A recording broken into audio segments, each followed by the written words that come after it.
voy a hablar unos principios sobre algo que es un tema que toda la vida me ha apasionado, que es las vacunas. Entendiendo que las vacunas son uno de los, digamos, más espectaculares cambios que ha tenido la medicina. Miren, a los años 1900, 1800, 1900, la gente podía vivir 40, 45 años. Eran muy pocas las personas que podían llegar a los 60 o 70 años. Con el advenimiento de las vacunas sucedió algo impresionante, que fue que, y durante este último siglo, durante los últimos 100 años, la vida de un ser humano se ha duplicado en el número de años, básicamente por la vacuna. Hoy estamos viviendo una pandemia, pero hace 100 años, 200 años, la humanidad no vivía una pandemia, sino 4 o 5 pandemias al tiempo. Imagínense ese desastre. La historia la historia de la vida, de la evolución de los seres humanos cambió a través de la vacunación. Pero es que la vacunación es tan importante, duplicó la expectativa de vida de las personas. Y las vacunas surgieron en la mitad de grandes pandemias. Nosotros estamos viviendo una pandemia y no imagino cómo sería la humanidad cuando estaba sometida a tantos azotes y cuando unos médicos lograron intentar hacer la vacunación y se fue construyendo toda una cadena en donde se empezaron a erradicar enfermedades. Enfermedades como la polio, como la difteria, por ejemplo, otras enfermedades como el sarampión, como la rubeola, que azotaban a la humanidad, empezaron a disminuir. Entonces yo les quiero contar que la vacuna es primero algo que ha cambiado la vida. Las vacunas son agentes que son seguros toda la vida y vamos a ver algunos conceptos básicos de la vacunación. Lo primero es, confírmame, Vivi, si están viendo. Sí, señor, estamos acá. Quiero hablar de la influenza. Una de las cosas es que la influenza, y uno de los grandes problemas es que la gente ha confundido la influenza con gripa. Y siempre dicen, no, pero es que yo ya no me vacuno para la influenza porque ahora sí me dio gripa. Antes no me daba gripa y después de que me vacunaron me dio gripa. O a raíz de que me vacunaron me empezó una gripa que nadie me la quita. Miren que el concepto es completamente distinto. La influenza no es la gripa. Por ejemplo, el resfriado común, créanmelo, lo producen los coronavirus, no este que nos está azotando ahorita, pero muchos de los coronavirus producen resfriado común y otros virus que se llaman rinovirus y hay una cantidad de virus, adenovirus, que producen síntomas de resfriado común. Para ellos no hay vacuna, es decir, que no existe vacuna para la gripa. La influenza es una enfermedad diferente.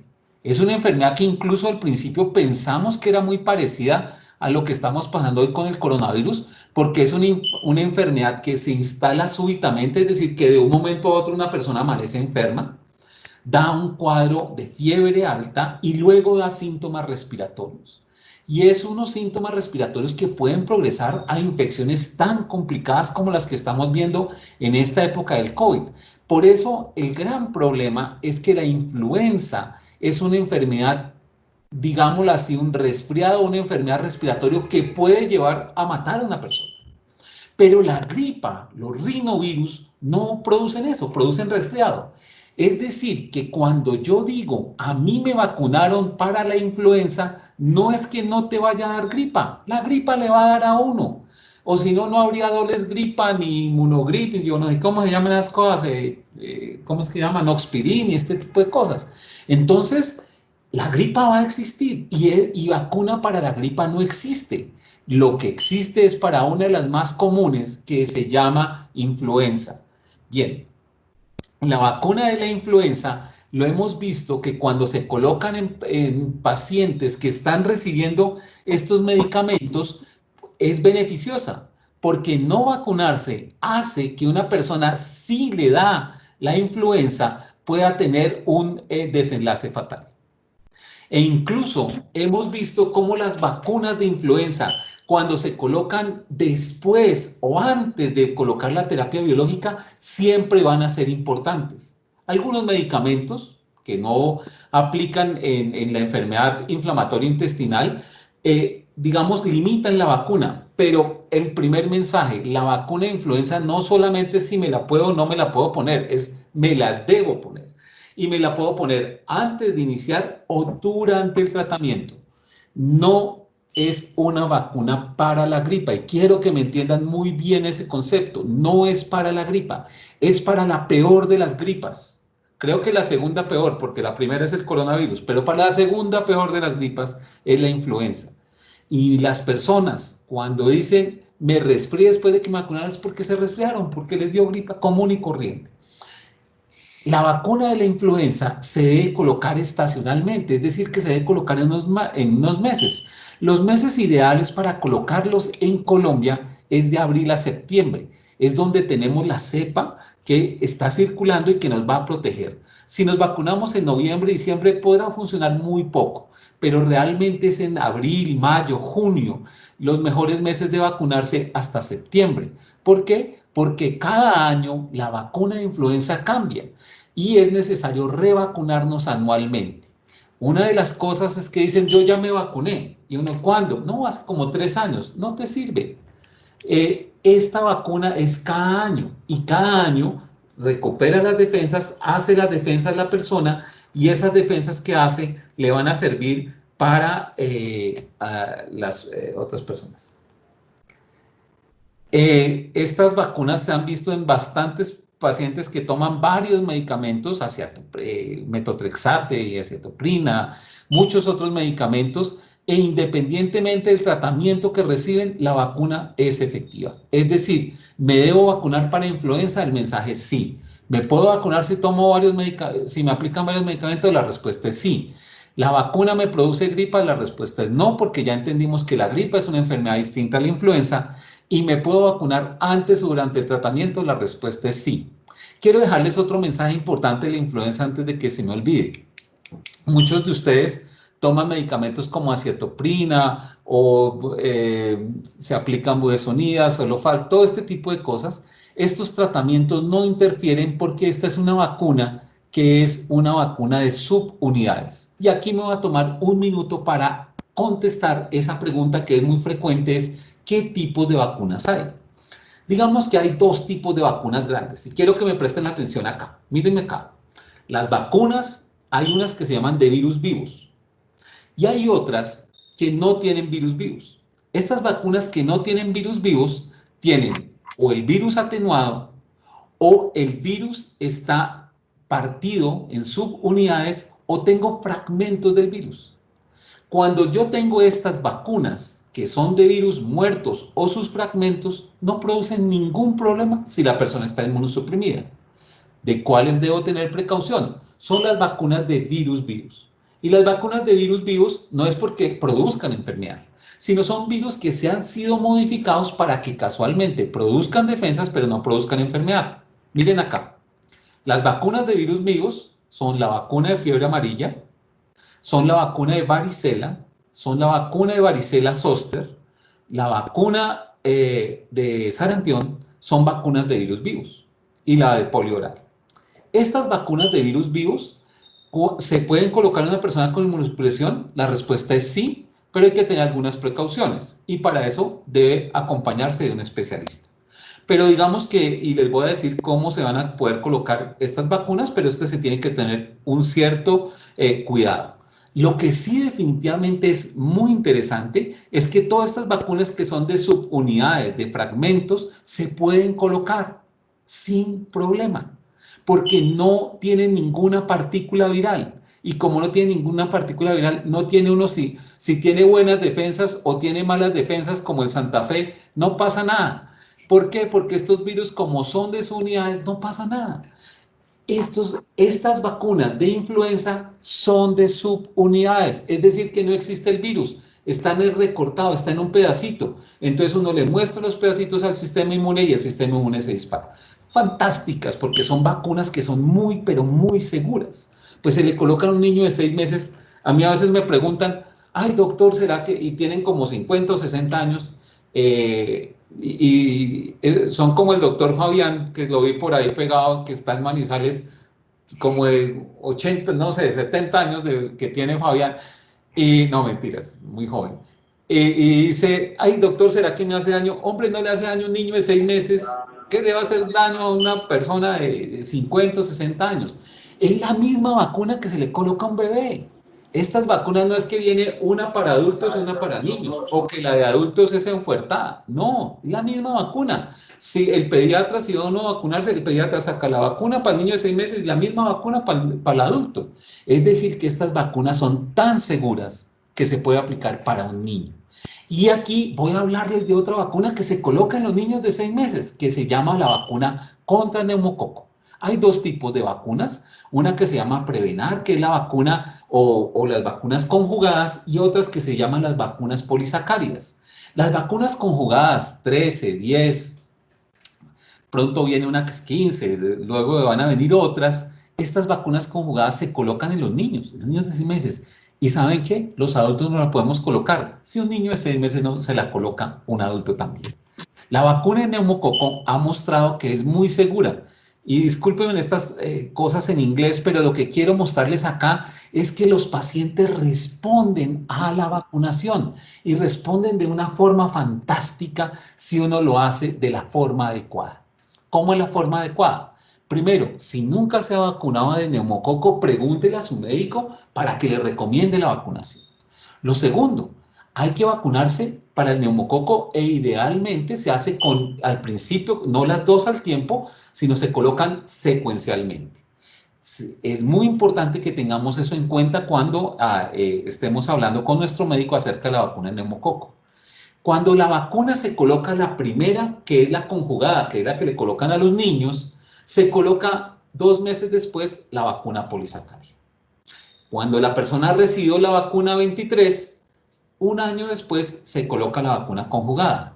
Ay, yo no me acuerdo, a mí me pusieron una vacuna. No se preocupen, en el carnet de vacunación y cada vez que le coloquen una vacuna, ahora con estos celulares, tómenle una foto a la vacuna o al carnet para que no se le pierda, no se le pierden los papeles, pero no le pierde el celular ni las fotos. Y ahí uno puede ver qué vacuna recibió. Hay también programas que puede verlo. Pero ¿qué pasa si definitivamente no se acuerda y lo vuelven a vacunar? ¿Saben qué les pasa? Nada, no pasa absolutamente nada. A uno lo pueden volver a vacunar y no sucede ningún efecto adverso. Es decir, que si tiene dudas acerca de la vacunación, uno puede revacunar a la persona completamente y no va a tener problemas. No es que me dieron doble dosis, no, esto no tiene nada que ver. Todo lo contrario, ojalá que más gente se vacunara. Miren, quiero contarles algo. La mayoría de personas que se retiran de la terapia biológica porque sucede con alguna infección o alguna inflamación, generalmente son respiratorias. Y la gente después de eso le coge miedo porque dice, de pronto me infecté por el biológico, y la mitad de las veces las infecciones que producen después del biológico son prevenibles por una vacuna, o la de influenza o la de neumococo. Por eso, si nosotros nos vacunamos adecuadamente, no solamente estamos protegiendo nuestra salud, sino que la terapia que nos está funcionando para nuestra enfermedad no nos la quiten los médicos. Entonces es muy importante que todos estemos vacunados. La tercera vacuna que les quiero hablar es una vacuna de la hepatitis B. Hay varios tipos de hepatitis, como un abecedario, A, B, C, F, G, hay muchas. La vacuna de la hepatitis A es una enfermedad que sucede generalmente en la infancia y da por consumo de productos de no adecuada cocción, y es lo que pasa generalmente en los colegios, en los jardines infantiles, y a muchas personas dicen, a mí ya me dio hepatitis. La hepatitis B es una enfermedad que usualmente es de transmisión sexual, pero es una enfermedad que se previene con una vacuna muy sencilla, muy accesible y que todos podemos disponer. Esta vacuna de hepatitis B ha encontrado efectos impresionantes. Es decir, que cuando una persona se vacuna para la hepatitis B, todas las personas producen anticuerpos, con o sin biológico. Es decir, que la vacuna de hepatitis B se puede hacer en cualquier momento. Pregúntele a su médico porque hacemos un examen de laboratorio que se llaman anticuerpos para la hepatitis B y sabemos si usted está vacunado o necesita un refuerzo o necesita vacunarse. Una vacuna supremamente sencilla. También es una vacuna de este grupo de acá que no tiene virus, es una vacuna que tiene una proteína, y esa vacuna es muy fácil de colocar. Se coloca 0, 1 y 6 meses y se hace y es muy segura para todos los pacientes.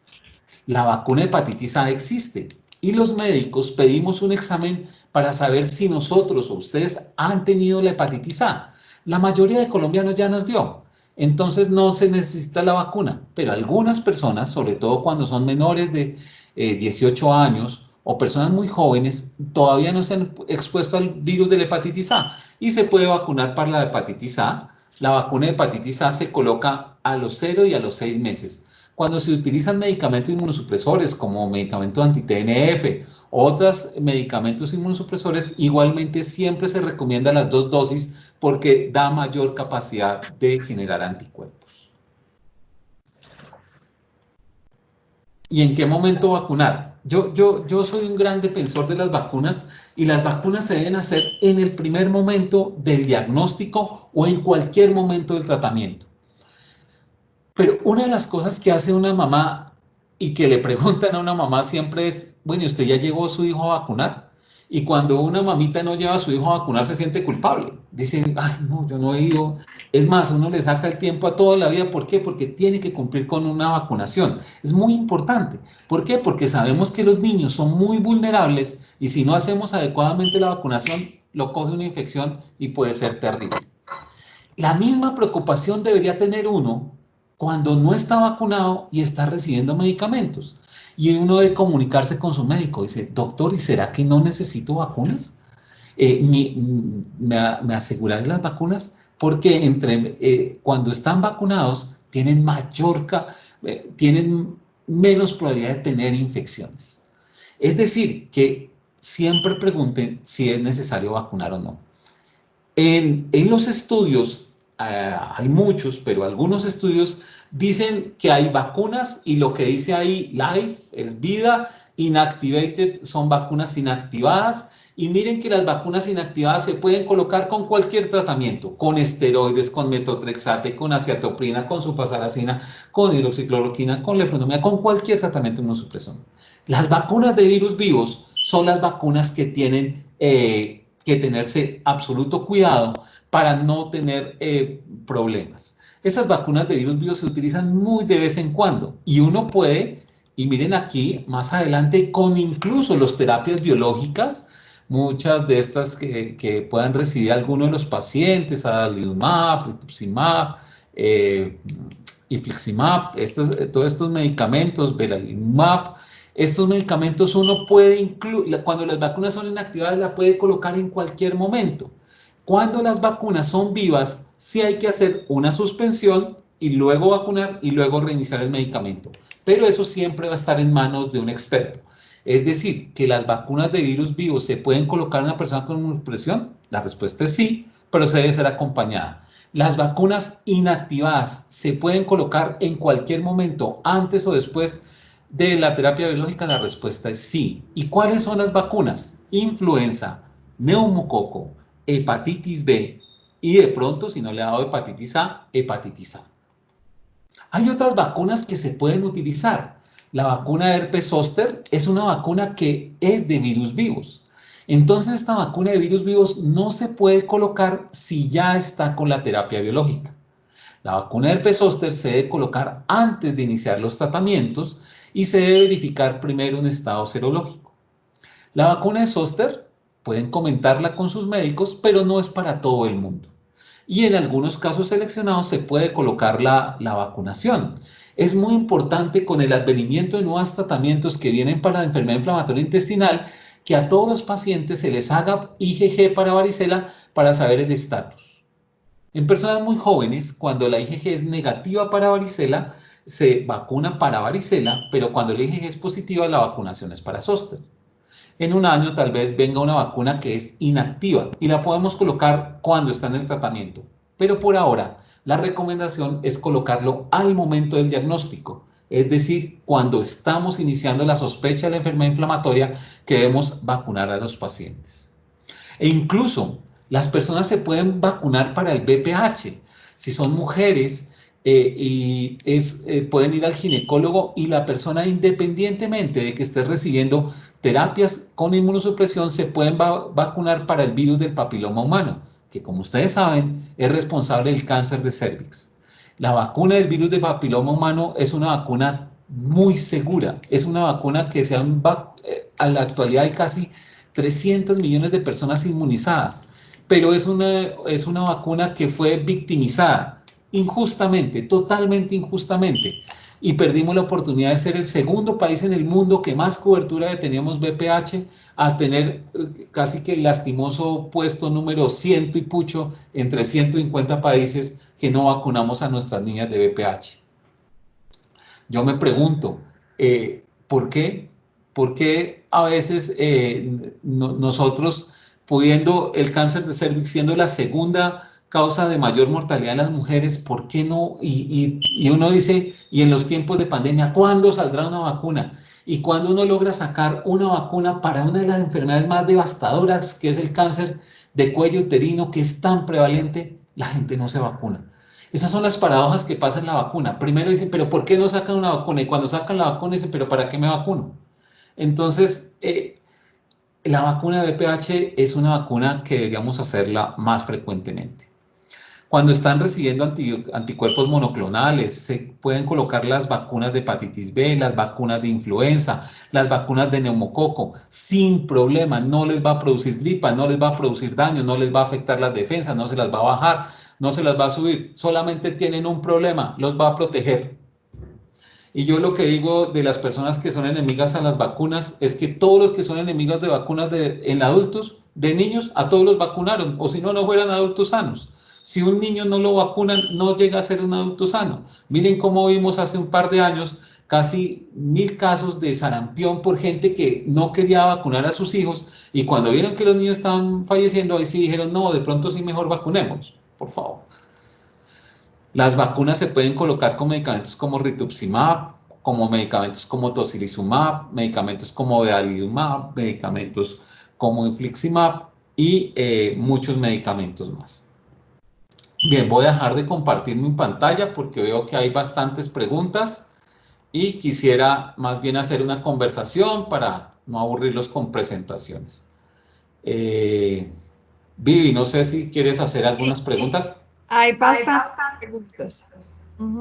Vamos a... ¿Me escucha, doctor? Sí, sí, te estoy escuchando, perfecto. Como con eco. Bueno, ¿por qué se escucha con eco? Bueno. No, pero yo te oigo bien. Bueno, entonces vamos a empezar. Te toca apagar el celular, te toca poner en silencio el celular de él. Ok, listo. Listo. Dice lo siguiente, bueno.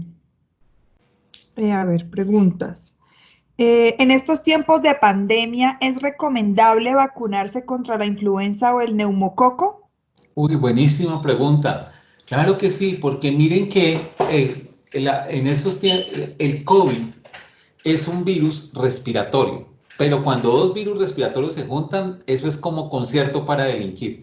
Entonces resulta que y ya hemos tenido pacientes, y yo manejo pacientes COVID en la actualidad, hemos visto en un porcentaje, tal vez un 3, 5, 10%, no es un porcentaje importante, que las personas no solamente tienen COVID, sino les dio influenza. Y ahí se vuelve una enfermedad mucho más compleja. La vacuna en estos tiempos no tiene ningún problema, no producen daño, no alteran las defensas, y la vacuna de influenza y neumococo se puede colocar incluso en estos tiempos de pandemia. Recuerden que los centros de vacunación se han preparado muy bien con barreras de bioseguridad. Mire, la gente dice, es que a mí me da miedo el COVID porque voy a ir al consultorio o porque voy al hospital. Ahí es donde menos chance tiene. Mire, eso allá hay más protección de estas cosas. ¿Sabe dónde cogen el COVID? Es en la Día del Padre, en la fiesta del vecino, en la visita a la persona, en que no, es que tengo ganas de visitar, que hace rato no lo veo. Y en esas reuniones familiares donde se genera confianza, ahí es donde vemos el coronavirus. Porque cuando uno sabe que puede estar expuesto, se toman todas las medidas de bioseguridad. Y es muy paradójico. Mire, en instituciones que yo asesoro, nosotros hemos visto médicos y es mi experiencia personal, yo estoy viendo pacientes con COVID, todos los días me levanto a ver pacientes con COVID, me pongo mi traje de bioseguridad y los veo, no los veo por YouTube, no me los cuentan por WhatsApp, ¿no? Yo voy, los toco, los examino, los veo, porque pues esta es mi profesión, esto es lo que... Y a mí no me ha dado. Y yo llevo viendo 150, 200 pacientes con COVID grave, y no me pasa nada. ¿Por qué? Porque el traje de bioseguridad no es esto. Pero hemos tenido en las mismas instituciones personas que nunca han visto un paciente con COVID que les da. ¿Por qué? Porque la gente se relaja, porque la gente piensa que es que si tomo cafecito con mi vecina, porque si recojo a los niños, porque si hago la celebración pequeñita, porque si nos compramos la torta, ahí no nos da. Entonces el mensaje Vivi es muy claro. El COVID, los centros de vacunación son seguros, ir al reumatólogo es seguro, los centros de las IPS de reumatología, las IPS de las infusiones, y conozco muchas, son bastante seguras. Y aquí el problema del COVID no es tanto yendo al médico, sino en las actividades sociales. Y vacunarse de influenza, súper seguro. Listo. Hay preguntas con respecto a la fiebre amarilla. Entonces, hay pacientes que ya están con biológico o con esteroides y han tenido la vacuna de la fiebre amarilla. La pregunta es, ¿deben repetirla después de 10 años? Y dos, si nunca se han aplicado la vacuna de la fiebre amarilla y deben viajar a un país como Brasil, Costa Rica, ¿qué deben hacer? Muy buena pregunta. Lo primero es que nosotros teníamos nosotros digamos los médicos, que las personas se debían vacunar para fiebre amarilla cada 10 años. Eso no es así. La vacuna de fiebre amarilla es para una vez en la vida. Es decir, que si usted alguna vez se vacunó para fiebre amarilla y tiene el carnet, y eso fue hace 15 años, 18 años, 20 años, con ese carnet le sirve. Número dos, la vacuna de fiebre amarilla, si bien se exige para algunos hospitales, no es obligatoria si tiene una condición médica. Se hace una certificación, su médico se la puede dar diciendo que es una vacuna que no puede recibir porque está inmunosuprimido, y eso es válido en las autoridades. Ningún país del mundo, ninguna agencia de viajes, ninguna cosa les va a decir que no pueden entrar porque sean inmunosuprimidos. Es que la fiebre amarilla, la vacunación, por ejemplo, en Brasil, que se hace, o en algunas islas del Caribe, se hace porque la vacuna de fiebre amarilla, y la fiebre amarilla no es una enfermedad que le da a uno en las ciudades, le da a él en la selva. Y hay personas que cuando un solo caso de fiebre amarilla puede ser un problema de salud pública. Por eso es que se recomienda tanto la vacunación. Pero primero, no hay necesidad de vacunarse, no es obligatorio. Eh, perdón, Por ¿aló? favor, la persona que tiene el micrófono activo, ¿lo puede La, la apagar? la vacuna de fiebre amarilla, si tiene alguna vacuna, es válido el carnet. Segundo, si requiere viajar, nadie le va a impedir viajar, simplemente lleva un certificado de que usted tiene un tratamiento inmunosupresor. Cualquier país del mundo le recibe eso. Y lo tercero, hay situaciones, por ejemplo, que la persona trabaja en una petrolera en Arabia Saudita y requiere vacuna de fiebre amarilla. Se puede hacer, independientemente de la terapia biológica, va a un infectólogo y se hace un protocolo y se puede vacunar para la fiebre amarilla.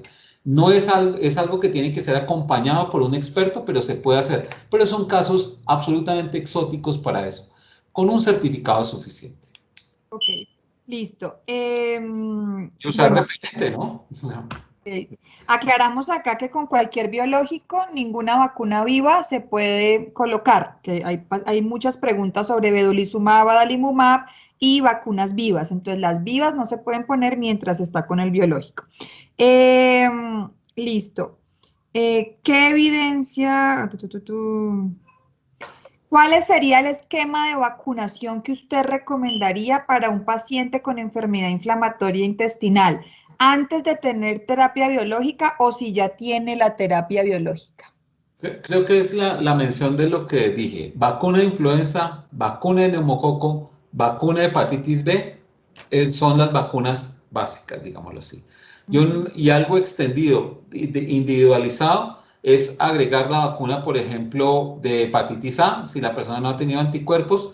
En algunas se hará la consideración de VPH o de varicela zoster. Pero con 3 vacunas, hepatitis B, neumococos, y la vacuna de influenza, pues es un esquema básico, seguro y suficiente antes o durante el tratamiento para la enfermedad, para la terapia biológica y la vacunación.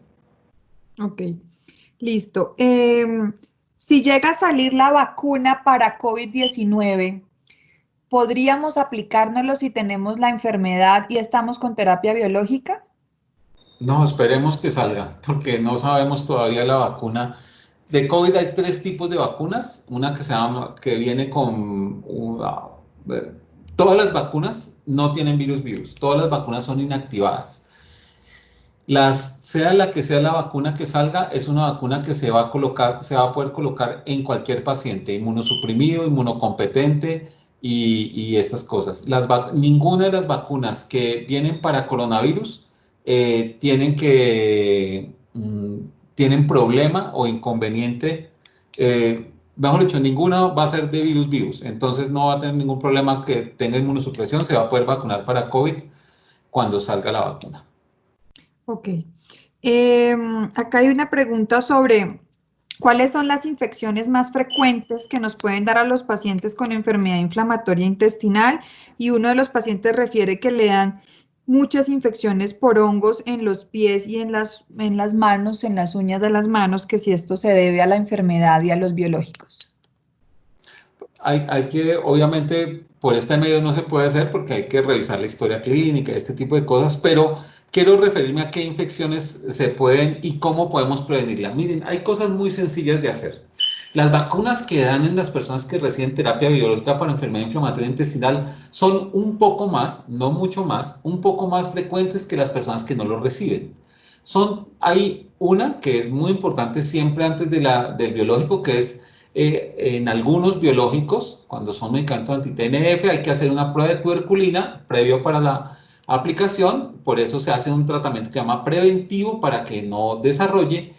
Y las vacunas y las infecciones generalmente son infecciones respiratorias o puede asociarse a algunas infecciones también gastrointestinales, de piel y tejidos blandos, incluso pueden incrementarse el riesgo de los hongos. Pero no hay que preocuparse por tanto por esta situación, no porque no sea importante, porque lo que hemos visto con la terapia biológica es que, contrario a lo que se usaba con las terapias convencionales de esteroides, de altas dosis de esteroides, era mucho más el riesgo de infecciones en esas situaciones. Hoy esas terapias, como son mucho más selectivas, hacen que sea menos probable el desarrollo de este tipo de infecciones más severas. Pero yo les quiero dejar 3 recomendaciones para prevenir las infecciones frecuentes. Una, por favor, todos los alimentos deben ser bien lavados, bien cocidos. Hay líquidos, desinfectar y lavar las frutas y verduras es muy importante. Si usted tiene que comer en la calle, bueno, en este momento de cuarentena todos tenemos que estar encerrados, pero cuando una persona sale y entonces ve uno la lechuga, el tomate y estas cosas que uno dice esto es saludable, o ve verduras y frutas y verduras, tiene que asegurarse que estén perfectamente lavadas. Yo recomiendo mucho que si usted está trabajando, haga su propio alimento o limpie sus frutas y verduras antes de ir al trabajo y no consuma lo que usted no está seguro que está bien hecho. Y si usted va a comer en la calle, que todo sea cocido, no cosas crudas, porque pueden haber sustancias que no se han lavado bien y lo pueden poner en riesgo. El segundo tip: miren, hoy en día este cuento del lavado de manos, digamos, ha sido de las cosas en medio de toda esta crueldad que es esta pandemia, de lo que debemos rescatar. Casi que la mitad de las infecciones que adquiere una persona inmunosuprimida está en las manos. O porque toca a una persona, o porque toca una sustancia y no se ha higienizado las manos, o porque le da la mano a una persona con gripa, o porque se descuida y al tocarse se lleva los patógenos hacia la piel. El lavado de manos debe ser para ustedes fundamental y para toda la humanidad va a ser una regla después de esta pandemia, que todos vamos a higienizarnos las manos con alcoholes, con todo este tipo de cosas. Y el tercer tip, que es muy importante: cuando la mayoría de infecciones se dan, por ejemplo, cuando uno va a un servicio de urgencias o ir a visitar un hospital, o uno dice, no, es que voy a ir a visitar a fulanito un hospital y se van a una unidad contensiva. Por favor, si hay síntomas de aglomeración donde hay mucha gente enferma y está recibiendo una terapia inmunosupresora y no puede, pues no vaya. Y si tiene que ir, use un tapabocas que sirve de protección respiratoria en esas situaciones. Entonces son 3 tips. El riesgo de infecciones es un poco más, no es mucho más. Ojo con la prueba de tuberculina antes de la terapia biológica, en algunas, no en todas necesariamente, pero siempre hay que recomendar con el gastroenterólogo. Y lo más importante, higiene de manos alimentos que no sean crudos y no son bien lavados por uno mismo, y evitar las aglomeraciones, ir a hospitales y no tener una protección respiratoria adecuada. Doctor, hay varias preguntas sobre el uso de probióticos en paciente inmunosuprimido, que si es prudente administrarse este tipo de moléculas, si estoy usando esteroides o terapia biológica. El microbioma intestinal es complejísimo. Y tal vez en las bacterias que hay en el intestino son algo así como 20 trillones, 25 trillones de bacterias. Es de trillones, estoy diciendo no millones ni billones, son una cantidad inmensa. ¿Qué es lo que más afecta el microbioma intestinal? Por ejemplo, tomar antibióticos cuando no están prescritos. Por ejemplo, automedicarse afecta el microbioma intestinal. Los medicamentos probióticos tratan de reparar en algo esa disrupción del microbioma, pero es todavía un paso muy poco, porque son muy pocas bacterias para ese mar de bacterias que hay. Hay grandes, dicen, no, acá hay 6 millones de bacterias, pero es que 6 millones hasta 27 trillones, que son 27.000 millones de bacterias, y que 6, 10 o 15 millones puedan llegar a suplir toda la microbioma intestinal es un poco complejo. Yo creo que los probióticos en un futuro y en la medida que se vayan normalizando o mejorando su capacidad, pueden ser una alternativa. Pero esto no soluciona nada si nosotros lo primero que tenemos que hacer es controlar nuestro microbioma. ¿Y qué es lo que mejor controla el microbioma? No tomar medicamentos no prescritos. Segundo, la alimentación. Es que la alimentación tiene que ser regular. Cuando una persona come papas, chitos y esas cosas, se daña el microbioma. Eso está demostrado. Con las comidas rápidas, con las comidas mal preparadas. Entonces siempre hay que preservar el microbioma. El microbioma no se recupera con tableticas ni nada de esas cosas. Se recomienda primero no haciéndole daño. No se automedique. No, porque mucha gente dice es que esto es un remedio natural y piensan que porque es natural no hace daño. Y los probióticos solamente tienen que ser indicados por el médico tratante en una condición y por un tiempo específico. Son una medida que pueden ayudar, pero no es para todo el mundo ni es de todo el mundo. Esto tiene que estar acompañado por una valoración médica y no por un deseo de nosotros. Bueno, doctora, hay preguntas, como 3 preguntas sobre la vacuna contra el tétano, que si tiene alguna contraindicación durante la enfermedad. Buenísima pregunta, buenísima pregunta. La vacuna del tétano no tiene ninguna contraindicación porque son de las vacunas inactivadas. Es una toxina, es una proteína. Esa vacuna no tiene ni un pedacito de virus, tienes un hilito. Y la vacuna de tétanos es una vacuna muy segura y se puede colocar. Yo estoy viendo ahí también, Vivi, que están hablando sobre el embarazo. Sí, doctor, quería englobarle varias allí. Entonces, uno, el esquema de vacunas para una embarazada que tenga terapia biológica y qué pasa con su hijo. Hay dos personas que preguntan qué pasa con la aplicación de las vacunas en el recién nacido y si la mamá estuvo expuesta a terapia biológica. Muy buenas preguntas. ¿Por qué? Porque toda mujer embarazada debe recibir vacuna de influenza, por ejemplo, y una vacuna que se llama TDAP. Esa vacuna tiene tétano, difteria y para pertusis, ¿cómo se llama? Tosferina. Sí, tosferina.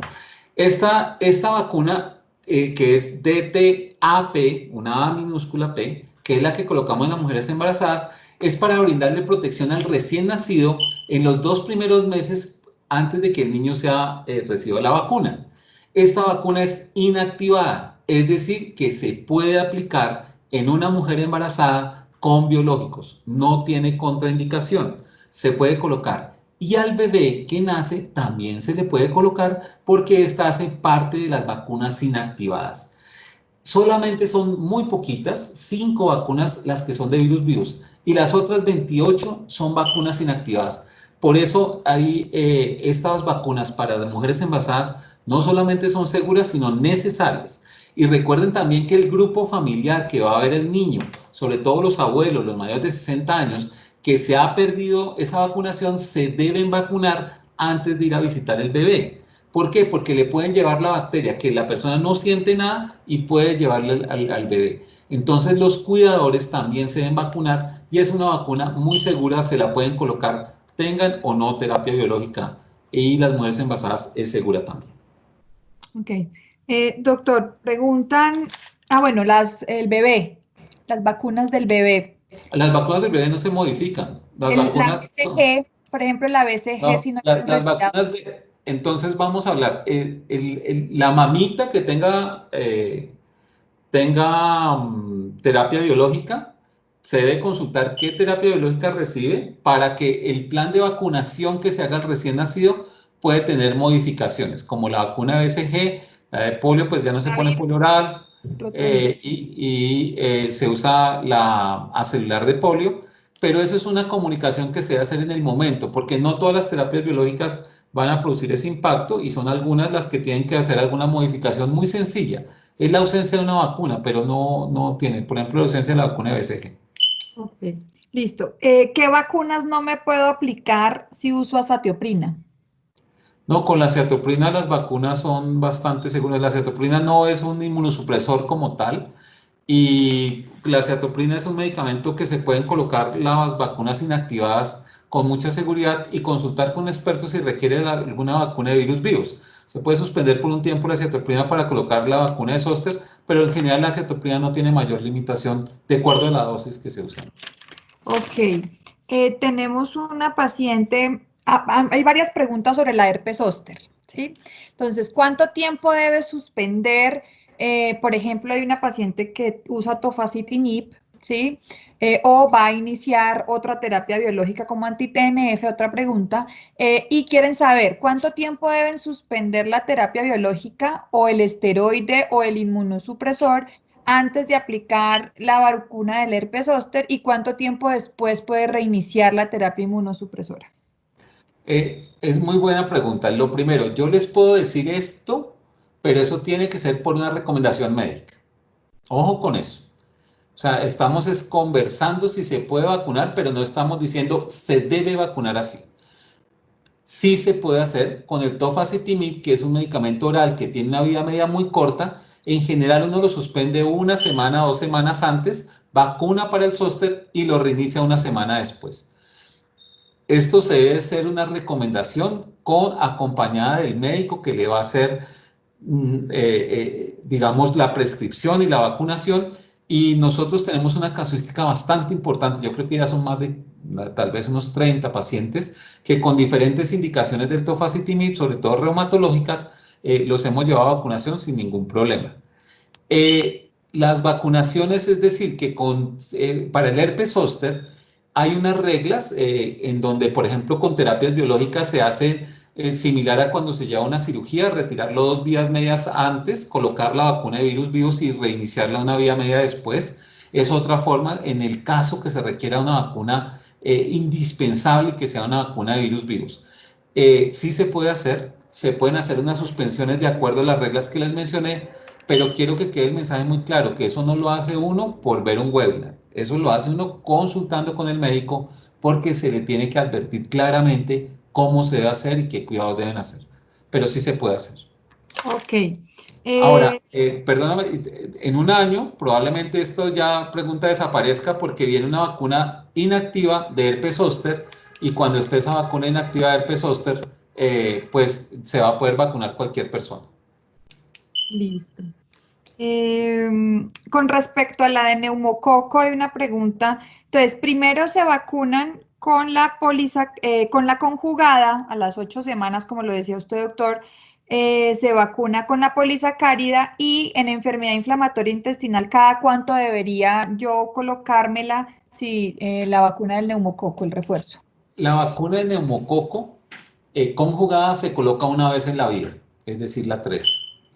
Y la 23 con otra dosis, con una dosis adicional es suficiente. Solamente si las personas tienen alguna patología médica compleja se repite a los 5 años. Si no, con solamente ese esquema es suficiente para tratarlo la mayoría del tiempo. O sea, Ese que hacíamos cada 5 años, Nuestros ¿no? pacientes inmunosuprimidos no deben estar cada 5 años poniendo. Es que depende del grado de inmunosupresión. Por ejemplo, si están recibiendo anti-TNF, probablemente sí, pero si los pacientes reciben con modificadores, con esto no se requiere la vacunación como lo hacíamos tan estrictamente antes. Pero Ok, una recomendación de cada 5 años no hace daño tampoco, pero puede ser una dosis adicional a los 5 años y después de eso se dejan quieticos. ok. Hay una pregunta sobre hepatitis A. Entonces, ¿debo vacunarme contra hepatitis A a cualquier edad? También tengo un niño con enfermedad inflamatoria intestinal que tiene más de 5 años. ¿Debo vacunarlo contra la hepatitis A si está con inmunosupresión? La vacuna de hepatitis A ya está en el plan ampliado de inmunizaciones en Colombia desde el 2015, número uno. Entonces, los niños que están naciendo después del 2015, pues ya tienen la vacuna del virus de la hepatitis A.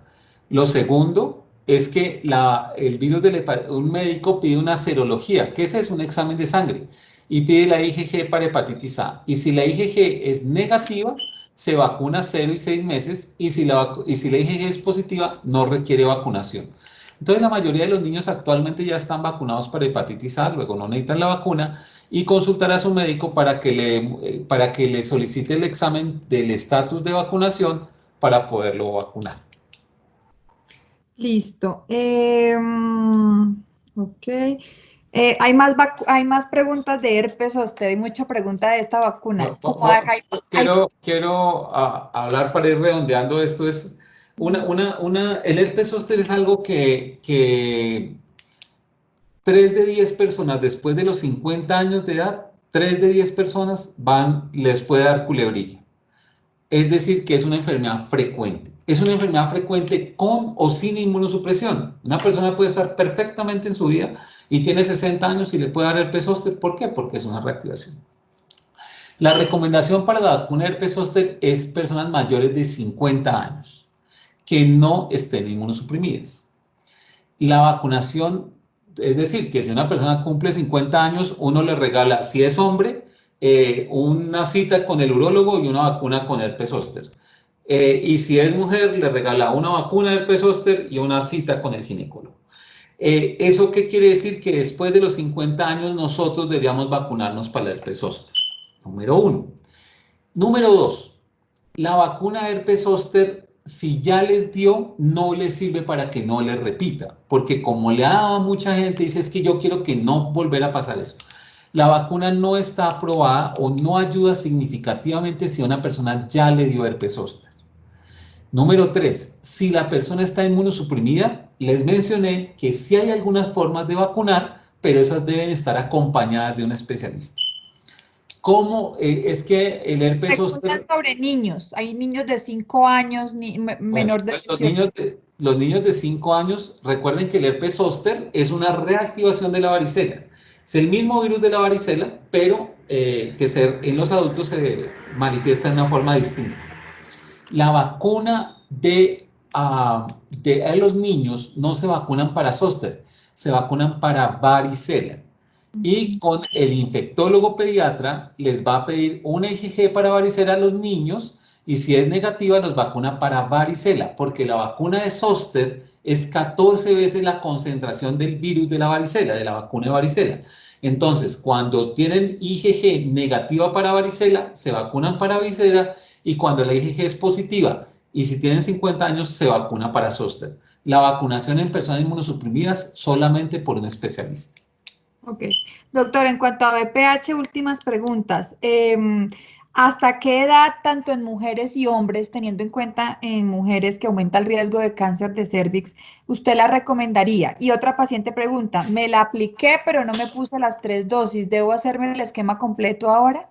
Muy buenas preguntas. La vacuna de herpes zóster, hay dos tipos, BPH, BPH. perdón, de vacuna de VPH, tiene dos situaciones. Uno es lo que se hace de salud pública y otra es la salud individual.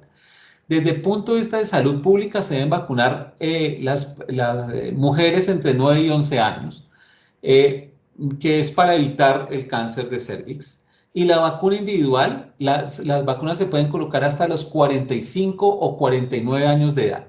Es decir, que ya no es hasta los 26 años, como se decía antes, sino hasta los 45 o 49 años de edad. En hombres y en mujeres. Recuerden que la vacuna de VPH no solamente protege para el cáncer de cervix, protege al menos de 5 tipos de cáncer. Cáncer de cervix, cáncer de canal anal, el cáncer orofaringeo, el cáncer de pene y el cáncer de vulva. Son al menos 5 cánceres, no son los más frecuentes, pero los más frecuentes son el orofaringeo y el VPA y el de cervix, pero la vacuna de VPH es una vacuna muy importante.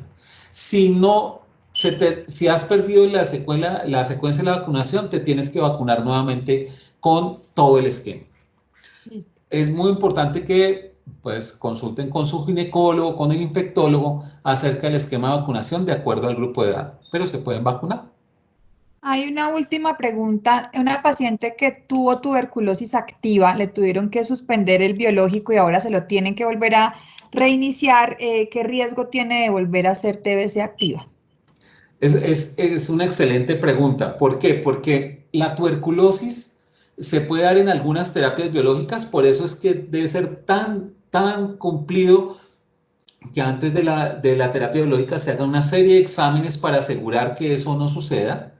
Pero la tuberculosis, como es una enfermedad que puede estar circulando, pues todos somos susceptibles, con o sin biológico. Entonces siempre tenemos que estar atentos. Cuando una persona ya ha tenido tuberculosis, sí se puede reiniciar, porque la tuberculosis tiene algo que es curable. Y hoy hay una evolución en las terapias biológicas y los gastroenterólogos ya conocen algunas terapias que se le pueden colocar a las personas que ya les ha dado tuberculosis. E incluso se pueden utilizar los mismos medicamentos anti-TNF después de 6 meses y asegurar la curación, o se pueden utilizar esquemas como de varias familias con eso. Es decir, ¿puedes reiniciar el tratamiento? Claro que sí. Habla con tu gastroenterólogo y puede iniciarse. Pero quiero dejar un mensaje. La tuberculosis nos puede dar con o sin biológico, porque la tuberculosis es una enfermedad prevalente que existe en muchas partes de las cosas. Y aquí voy a poner otro tip. Por ejemplo, no hay que consumir leche cruda. Algunas personas dicen, no, es que a mí me gusta el calostro de la leche porque eso me desinflama el intestino. Y resulta que la leche, recién ordeñada puede traer bacilos de la tuberculosis, un bacilo que se llama bovis. Y entonces, si la gente consume quesos o mantequillas artesanales o leche que no está pasteurizada, se puede poner en riesgo de tuberculosis. Y eso me pasó hace un año, que el paciente venía muy bien controlado y decía, no, es que para tomarme las pepas yo me las tomo con un vasito de leche recién ordeñado porque eso me da energía. Y resulta que el vasito recién ordeñado le produjo infección. Entonces, no podemos consumir. Yo sé que una persona con enfermedad inflamatoria intestinal no consume lácteos, pero por favor, los quesos que son tradicionales, que no son pasteurizados, son prohibidos. No es ni siquiera considerados, prohibidos. Y la leche cruda, que el calóstrico, que la espumita, que el cosa, prohibido. ¿Por qué? Porque puede tener bacterias que le pueden hacer daño a su intestino. Listo, bueno, doctor, ya estamos finalizando. Hay una última pregunta. Le digo cada vez que es una última pregunta, pero es una paciente que está con terapia biológica con Humira y le dan infecciones urinarias a repetición. No le sirve ningún antibiótico. Lo único que le ha servido fue nitrofurantoína. Entiendo que tiene una duda de si puede continuar con ese antibiótico de manera permanente para evitar las infecciones urinarias a repetición, o usted qué le aconseja. Pues mire, hay una cosa muy importante y es que las bacterias en la orina pueden estar presentes sin que produzcan infección, incluso estando inmunosuprimida. No siempre tener un urocultivo positivo o requieran antibióticos. Todo lo contrario, cuando una persona toma muchos antibióticos, recuerden que afecta el microbioma intestinal y le puede empeorar los síntomas intestinales que tiene. La mayoría de las veces, y las mujeres con mucha frecuencia pueden tener el cultivo positivo para bacterias en la orina sin que se requiera la terapia antibiótica. Veo que, claro, muchos médicos les prescriben antibiótico porque dicen, no, este es buenísimo, no, este le salió sensible, es buenísimo. Y hay alteraciones de la lubricación, incontinencias, alteraciones del piso pélvico, retenciones que hacen que las bacterias estén ahí. Pero la mayoría de las veces, la inmensa mayoría de las veces, estas bacterias se llaman colonizantes, es decir, que viven ahí, pero que no hacen daño. Obviamente uno no le gustaría que una paloma llegara o que 50 palomas le llegaran a uno al jardín, pero tampoco quiere decir que si uno tiene que matar a las 50 palomas cada vez que aparezcan. Y muchas veces uno saca la paloma y a los 3 días vuelven a aparecer. Muchas veces con la E. coli pasa lo mismo. ¿Cuál es mi recomendación para ti? Primero, pues evaluar con un médico si es necesario tomar la macrolantina. La macrolantina se puede tomar por largo tiempo sin mayor problema, pero el objetivo no es tener el urocultivo negativo, es que no tengas síntomas con la bacteria en la orina, porque muchas mujeres pueden tener la bacteria en la orina sin que requieran antibiótico y solamente en algunos precisos casos, incluso estando inmunosuprimidas, dejamos antibióticos continuamente. No es para todo el mundo y entre menos antibióticos se consuma, mucho mejor. También es necesario recordar que no hay que usar jabones íntimos. Estos jabones que llaman íntimos, que se aplican en la región genital, no producen y pueden asociarse a infecciones vaginales o incluso infecciones urinarias. Recuerden que los jabones no se colocan en la región íntima, así digan que se llamen íntimos. Son de uso externo, no son de uso interno. Y muchas mujeres que han consultado aquí a mi oficina, las vemos con infecciones a repetición y básicamente es por exceso de higiene. Miren lo paradójico, porque se aplican jabones y un poco de cosas y resulta que no hay que aplicar jabón dentro de las partes íntimas. Los jabones son de uso externo, así se llaman íntimos. Eso es algo comercial, pero puede afectar bastante la flora. Por favor, los jabones externamente, nunca internamente. Y secarse muy bien el área genital hace parte del control para las infecciones cervicovaginales e incluso algunas infecciones urinarias. Bueno, doctor, muchísimas gracias. Tuvimos 58 personas conectadas por el team y por 83. Instagram 51, o sea que tuvimos ya como 130 personas conectadas, muy buenos comentarios. Muchísimas gracias por su tiempo, por su dedicación, por respondernos todas estas dudas. Aprendimos mucho, tanto pacientes como médicos. Muchísimas gracias, doctor. No, pues muchas gracias, Vivi, por la invitación, a ti, a Cristian. Yo tengo un grupo fantástico que está conectado ahí también, que lo estoy viendo, que son personas que quiero mucho, a Jennifer, a Laura, a Grace, a todas las personas que he visto ahí, además de eso muchos colegas también, vi a Ignacio, vi al doctor Padrón, a todos ellos, pues eso habla del amor que tienen por sus pacientes y que juntos vamos a salir de esto. Ese es mi último llamado. Vamos, confiemos en nuestros médicos, la ciencia nos saca adelante. Los medicamentos son seguros, están en manos de grandes profesionales. Vamos a generar, porque esto no depende ni de un gobierno, ni de una directriz, ni de las noticias. Esto salimos juntos médicos y pacientes. Si nosotros juntamos nuestras manos, juntamos nuestros esfuerzos, tenemos fe en lo que hacemos, vamos a salir adelante. Espero que me vuelvas a invitar en un futuro, Vivi. A todos ustedes, muchísimas gracias por acompañarnos. Y a todos ustedes les deseo un feliz resto de pandemia. Suena cruel. Vamos a salir todos adelante y a todos les mando un inmenso fuerte y a mi grupo de personas las quiero muchísimo y espero que sigan trabajando por los pacientes como los hemos hecho con el grupo de Takeda y para nosotros muchas gracias por patrocinar este espacio para que podamos conversar. Gracias, Vivi, por la invitación. Bueno, doctor, un abrazo, hasta luego. A todos los pacientes, muchísimas gracias por conectarse, por todas sus preguntas, por su tiempo, a todos los doctores que también se conectaron. Muchísimas gracias por la dedicación a Funeico, los queremos mucho. Seguimos en contacto a través del Telegram. Recuerden conectarse, bajar la aplicación de Telegram y informarnos a través de los chats con Carolina Samper, que es la líder de pacientes, o conmigo, o con el doctor Juan Ricardo, o con cualquiera de sus médicos especialistas que están conectados con Funeico para que puedan vincularse al chat y tener todos los beneficios educativos que podemos brindar. Un abrazo, que descansen, que estén muy bien.